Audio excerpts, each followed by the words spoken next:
I declare this award ceremony open.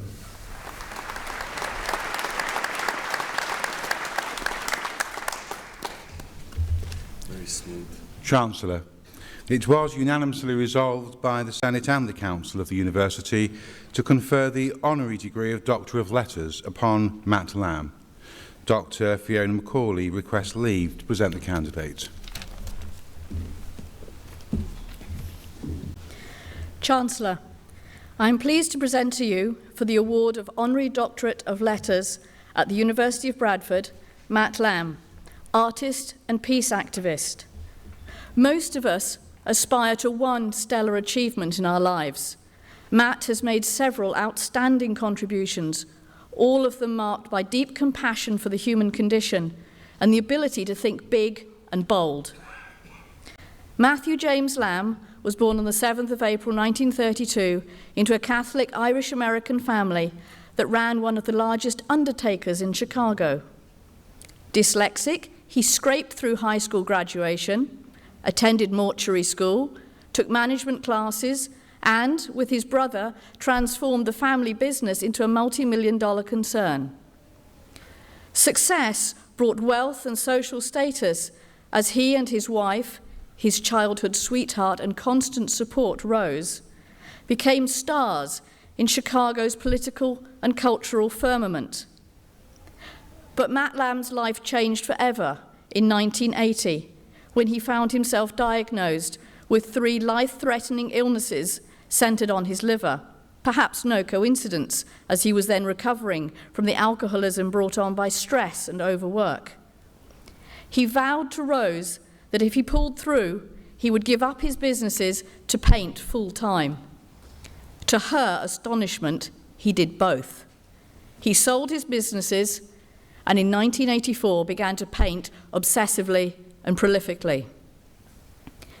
Within a few years, he began to exhibit in local galleries with a style so distinctive that those who saw his work immediately invited him to exhibit and create special installations, as he has done in various sacred buildings around the world, ranging from the cathedrals of Mannheim and Westminster and the Vatican Museum to the crypt of the little parish church in Tunsdorf, Germany, and the catacombs of St. Peter's Church in St. Petersburg.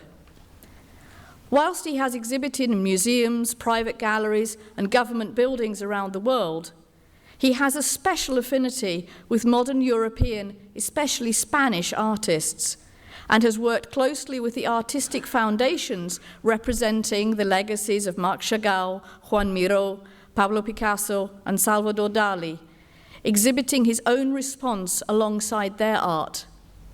He has just come from the opening in Barcelona of a permanent exhibition of work of his own and Salvador Dali's work, a project that will be replicated in Chicago and, excitingly, we hope, here at the University of Bradford.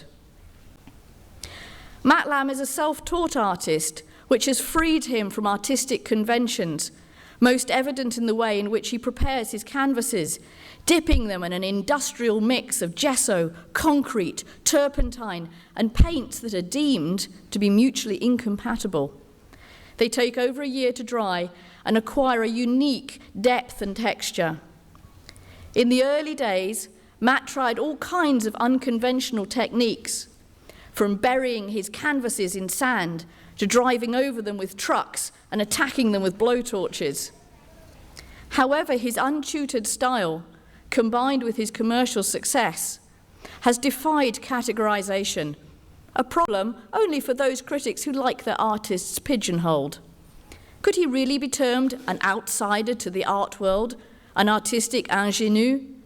None of these labels matters to Matt, whose art has, in any case, evolved from a visionary, naive, figurative style depicting flowers, animals, and human shapes to a sophisticated, abstract, expressionist style. What is constant in his art, however, is its spiritual content and his instinctive, fearless approach to colour and texture.